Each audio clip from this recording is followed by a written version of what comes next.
Do you have any idea how much this event costs? I'm sorry, ma'am, the bucket slipped. Don't speak over me. You people always— She didn't see it coming. Nobody did. 1 second, Mei Lin was pushing her cleaning cart across the driveway. The next, the gray bucket was spinning through the air, water exploding across the gravel in a wide, ugly arc. She hit the ground on one palm. Sharp stones. Cold water soaking through her knees. A sting spreading fast across her shoulder. For a moment, nobody moved. Not the gardeners. Not the chauffeurs. Not the catering staff carrying trays toward the western entrance. The whole estate just stopped. Held its breath. The way people do when they witness something they know is wrong, and choose, all at once, not to say so. Above her, Victoria Ashford took one step forward. Cream suit, pearl earrings. Hair somehow perfect despite the coastal wind. Everything about her looked expensive. Everything except her expression. That looked ugly. I told you to watch where you were going. Her voice carried like she expected an echo. Mei pushed herself upright. Water dripped from her sleeve. She reached for the bucket. Victoria planted the tip of her heel against it. Metal scraped against stone. A few guests arriving for the gala slowed without stopping. Curiosity is stronger than manners. It always is. You cleaners are all the same. Silence. Mei gripped the bucket handle. Victoria didn't move her foot. A fountain murmured somewhere behind the hedges. A magpie called from a distant tree. The front gates were still open, another luxury car gliding inside like the whole scene was nothing. Victoria noticed the audience growing. Something shifted in her posture. Her chin lifted. The performance sharpened. You nearly ruined 6 months of preparation. Mei looked at the white orchid arrangement 3 meters away. Untouched. Not a petal disturbed. No disaster. No damage. The accusation hung in the air anyway. A tall man in a navy suit approached from the main entrance. His pace slowed when he took in the scene. Victoria noticed him. The anger on her face softened into something more calculated. Not kindness. Presentation. Honestly, she said, loud enough to carry. People stop caring because nobody holds them accountable. The suited man said nothing. He looked from Victoria to Mei, then back again. His expression gave nothing away. Mei lifted the bucket. Victoria finally removed her heel. The moment should have ended there. It didn't. Victoria stepped closer.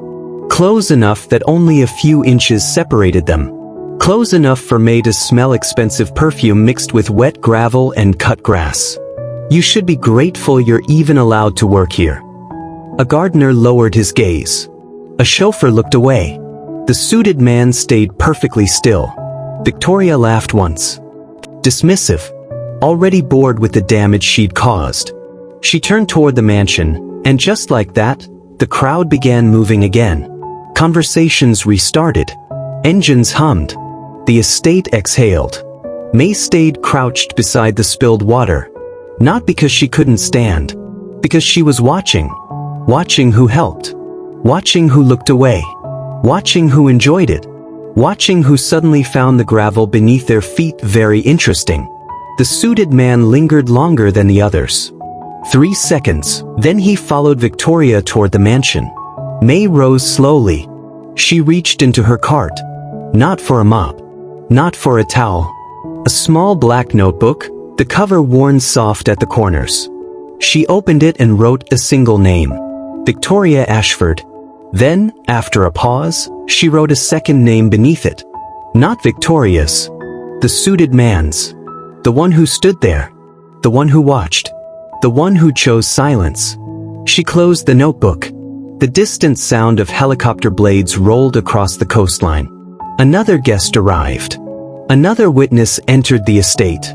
Another opportunity for people to reveal exactly who they are when they believe the only thing standing in front of them is a woman holding a mop. People who enjoy cruelty are easy to read. People who witness it and calculate before reacting, those require more attention. Mei pushed her cart through the service corridor beneath the eastern wing. Rubber wheels hummed against polished concrete. Voices drifted through ceiling vents from the floors above. Laughter. Music testing for the evening. She turned into a storage room and closed the door behind her. Silence. The sudden absence of noise pressed against her ears. She opened the notebook. Victoria Ashford. Below it, Declan Mercer.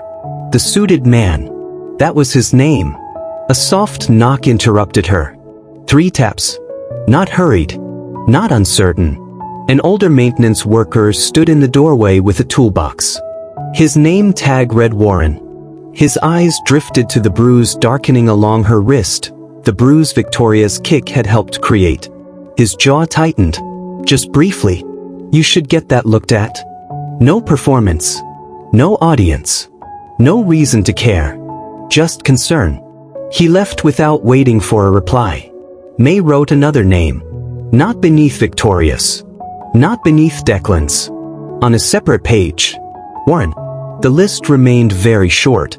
Her phone buzzed. A cheap prepaid. 1 message, 3 words. Board members confirmed. No name. No signature. She deleted it immediately. The gala no longer felt like a social event. In the Western ballroom, Victoria stood with 2 men examining architectural renderings spread across a display easel. Large towers. Glass facades. Construction zones. A future being discussed as though already approved. When one of the men noticed Mei nearby, the conversation stopped. The renderings disappeared under a leather portfolio. Victoria glanced over her shoulder. Recognition, then irritation. You're still here. Mei lowered her gaze. The role required very little acting. She moved to a nearby table, collecting abandoned packaging while she listened. Investors arrive after 6. Approval won't be difficult. Once the transition happens. Transition. The word settled heavily.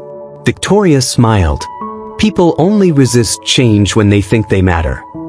The others laughed. Mei kept gathering rubbish. Her hands stayed steady. The pressure behind her ribs did not. Near sunset, a hospitality assistant, the same young woman who'd quietly asked if she was all right, appeared at the corner of a corridor carrying folded linens. She nearly walked into the cart. Steadied herself. Can I ask you something? Mei said nothing. Why do they keep treating you like that? The silence stretched. The assistant finally looked away. I shouldn't have asked. She started to leave. Stopped. There was a meeting this morning. Her voice dropped. Managers. Investors. Victoria. Fear moved behind her eyes. Real fear. They weren't talking about flowers or seating plans. Footsteps echoed from the far end of the corridor. Declan Mercer stepped into view. Navy suit. Controlled expression. He looked between them. No greeting. No smile. Just observation. The assistant gripped the stack of linens so tightly the edges bent. Declan noticed. Mei noticed him noticing. Miss Ashford has been looking for you. He was looking at Mei. He reached into his jacket and removed a sealed envelope. For the first time all day, his expression changed. Only slightly. Enough. She insisted this be delivered personally. Mei took the envelope. The paper felt unusually thick. Expensive. Official. Across the seal was the logo of the Estate Development Committee, and written beneath it, in careful black ink, was her name. She opened it. 1 sheet. 1 paragraph. 1 instruction. Mandatory attendance. Estate Development Committee review. Private session. 30 minutes before the gala. She looked at the signatures at the bottom. Not one. The assistant's breath caught. Those meetings aren't for staff. Declan answered before Mei could. Apparently this one is. The assistant left quickly, the stack of linens trembling in her arms. She was almost to the stairwell when she heard it. Victoria's voice. Far closer than she should have been. Followed by a man's voice. Tense, urgent, not the voice of someone discussing flower arrangements. Then one sentence came up clean through the stairwell. Sharp enough to stop her cold. If she sees those files, the entire deal collapses. Mei moved. not down. One step back, then another, until she slipped through the fire door before they reached the landing. She kept walking. Steady pace. Not hurried. Not slow. A cleaner running attracts attention. A cleaner working disappears. The South Archive sign appeared ahead. Small brass letters beside a secured door. Locked exactly as it should be. She stopped and listened. A faint metallic sound from inside. Not loud. A drawer. A cabinet. Someone moving carefully. Her access card flashed red. Expected. Then a side door opened and Warren emerged carrying a coil of electrical cable. He almost walked past before recognizing her. His eyes moved to the archive door. A tiny pause. 1 second too long. You working this floor tonight? No. He studied her. Not suspicious. Concerned. Then he reached into his toolbox and removed an access card. Blue stripe. Administrative authorization. He held it out without a word. A choice, not a question. The kind people make when nobody important appears to be watching. She accepted it. Warren nodded once. Then continued down the corridor. No explanation. No request for it back. The lock disengaged on the first attempt. The archive smelled of paper, dust, binding glue. Years of decisions stored inside cabinets nobody visits unless they need proof. One filing drawer sat partially open. A folder abandoned beside the copier. A chair pulled away from the desk. The room felt interrupted. She crossed to the desk. The folder carried the Estate Development Committee seal. Site maps. Environmental assessments. Normal documents. Then she reached the final section and stopped. Photographs. Dozens of them. The estate grounds. Construction zones. Property boundaries. Security access points. Not unusual by themselves, except for the handwritten notes covering the margins. Future demolition. Restricted access removal. Redevelopment phase. Acquisition target. Acquisition. Not partnership. Not expansion. Acquisition. She turned another page. Then another. The language stayed consistent. Not improvement. The wording tightened something inside her chest. Then, the archive door handle moved. Stopped. Then again longer. Pressure against the lock. Then silence. The kind that forces you to notice every small sound. Her own breathing. The hum of electricity. The soft rustle of paper. After nearly a minute, footsteps retreated down the corridor. She exhaled slowly and pulled out the final document. Different paper stock. Different formatting. Not prepared by planners. Prepared by lawyers. Confidential transition framework. She read past the legal language. Past the committee references. Past the signatures. Then her eyes stopped. One name appeared repeatedly throughout the document. Victoria Ashford. Not as a guest. Not as an advisor. Not as a donor. A beneficiary. Several approvals were scheduled to be finalized before midnight. Approvals that should not already exist. Approvals involving people who were not supposed to have authority over any part of the estate. A floorboard creaked behind her. Inside the archive. Not outside. Inside. Mei looked up. The room was no longer empty. Declan Mercer stood between two rows of filing cabinets. Watching. The emergency lights carved pale lines across his polished shoes. He didn't look startled. He didn't look apologetic. He looked like a man who'd been waiting for this exact moment for longer than tonight. The confidential framework was still open in Mei's hands. You weren't supposed to find that tonight. The statement landed without threat. That was what made it worse. Mei closed the folder. The papers sounded unnaturally loud in the archive. Above them, faint music drifted through the ventilation. The gala was starting.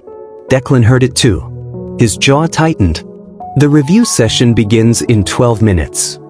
So the invitation was real. It was always real. No hesitation. No performance. Just fact. He reached into his jacket. The tension sharpened for one brief second. Then he removed a small silver badge and placed it on the desk between them.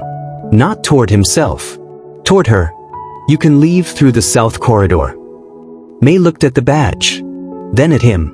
You think that's why I'm here? Something flickered behind his eyes. Gone almost instantly. No. The music above grew louder. Applause. Guests arriving. An entire evening pretending to celebrate while signatures waited below. Declan glanced toward the archive door. For the first time all day, uncertainty reached him. They've already started gathering. They. The people who believe this estate belongs to them. The words hung in the air. Not because of what they revealed. Because of what they didn't. Mei placed the folder back onto the desk. Carefully. Not hiding it. Not protecting it. A choice. Declan exhaled once, slowly, like a man arriving at a conclusion he'd resisted for weeks. Then he stepped aside. Not blocking the exit. Not guiding her. Just making room. The two of them left the archive together. The ballroom was full. Investors. Developers. Committee members. Political figures. Media. Victoria Ashford near the front, radiant and confident, already accepting congratulations she hadn't yet earned. Laughter followed her. Attention followed her. Power followed her. At least for now. Mei entered through the staff corridor, pushing an ordinary cart. Nobody noticed immediately. Nobody ever did. Then something shifted. The silver-haired woman from the administrative floor appeared beside the main stage and exchanged a quiet word with the event coordinator. The coordinator stiffened. Another message passed. Movement rippled through the front rows, small, subtle, wrong. Victoria noticed it first. Her smile faltered. Just for a moment.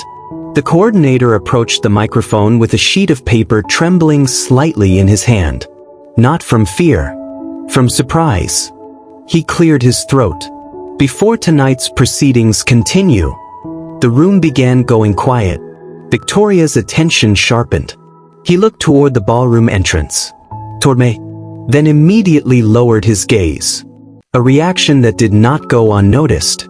The room grew quiet enough to hear crystals settling against tabletops. Would the owner of the estate please come forward? Nobody moved. The ballroom suspended itself inside a silence so complete that even the musicians stopped adjusting their instruments. Victoria blinked. Her smile stayed in place but no longer looked natural. Several investors exchanged confused glances. Mei released the cart handle. Then she started walking. Not quickly.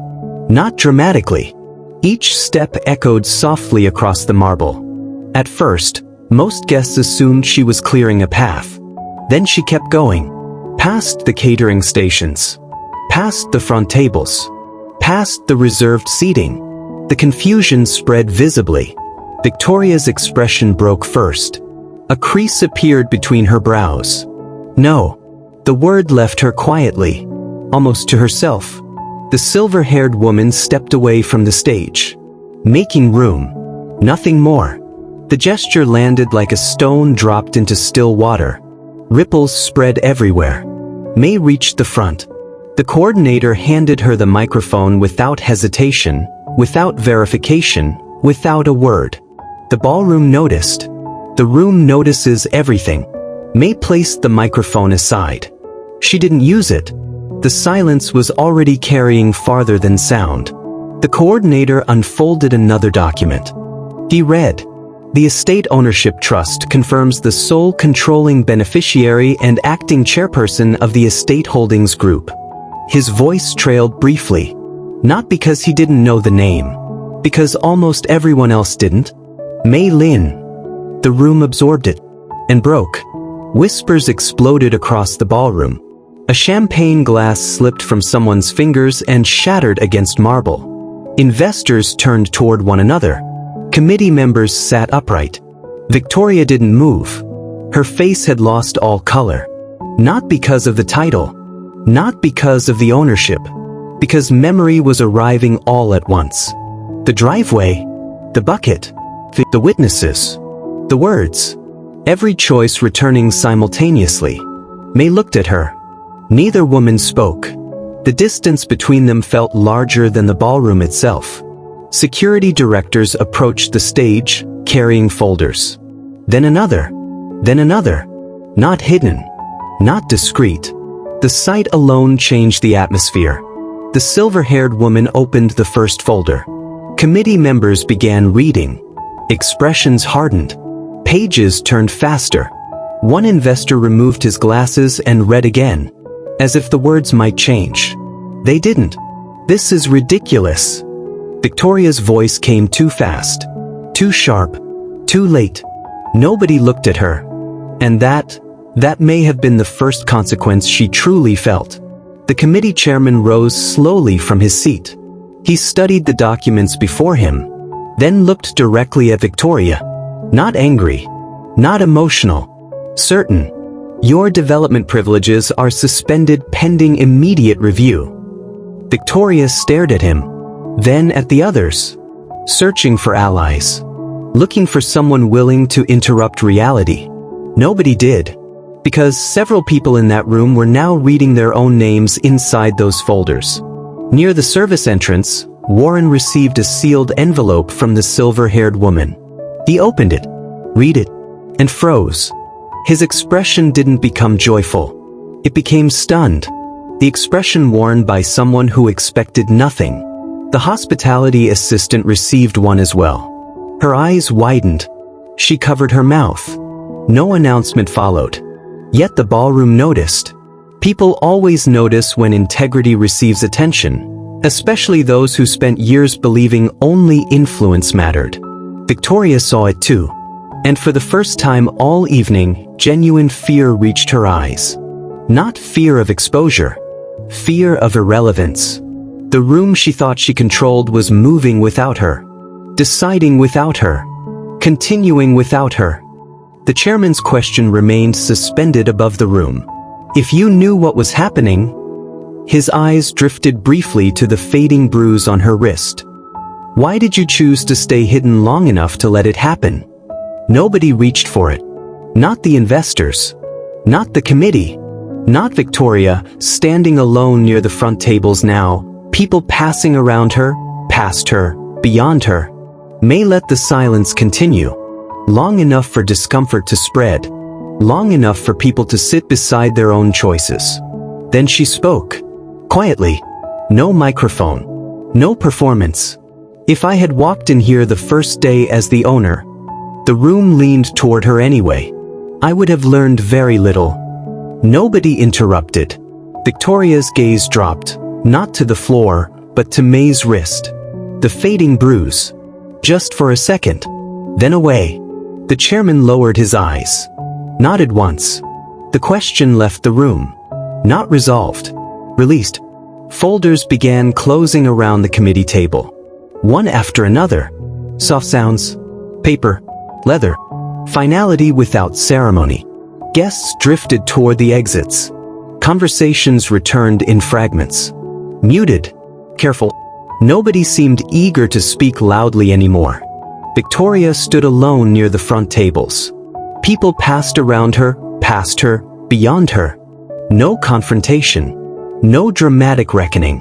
Only distance. The kind that can't be argued with. She glanced toward the ballroom entrance, toward the driveway beyond the glass. For a moment, she looked like she wanted to say something. Then didn't. The opportunity passed. Nobody noticed except Mei. And then even she looked away. When Declan's eyes met hers across the ballroom, neither of them nodded. Neither smiled. There was nothing simple enough for either gesture. After a moment he turned and walked away. The distance between them remained intact. Mei stepped away from the stage. Away from the committee table. Away from the center of the room. Her cleaning cart waited exactly where she'd left it. Ordinary. Ignored. One wheel slightly crooked. A damp mark still on the side of the bucket. The same bucket. She placed one hand on the handle. The metal felt cool. Around her, the ballroom continued emptying. A waiter gathered abandoned glasses. A cleaner wiped fingerprints from a table. Someone folded and used programs into neat stacks. Work continues. Quietly, without announcement, without witnesses, Mei reached into the cart and removed the small black notebook. She opened it. Victoria Ashford, Declan Mercer, Warren, the hospitality assistant. Names written on separate pages. Observed. Remembered. She studied them for a long moment.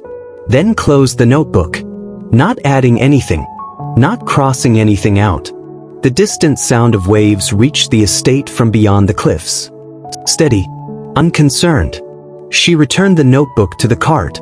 Around her, the ballroom had almost emptied. Rows of chairs abandoned beneath fading light. Reflections drifting across the marble floor. And for a few quiet seconds, before anyone spoke, before anyone moved toward her, before the estate decided what tomorrow looked like, Mei stood alone beside the tools everyone noticed before they noticed her. If this story stayed with you, the quiet ones always do. Subscribe so you never miss the next one. Every week, we bring you stories about the people everyone overlooks. Hit subscribe. You know why?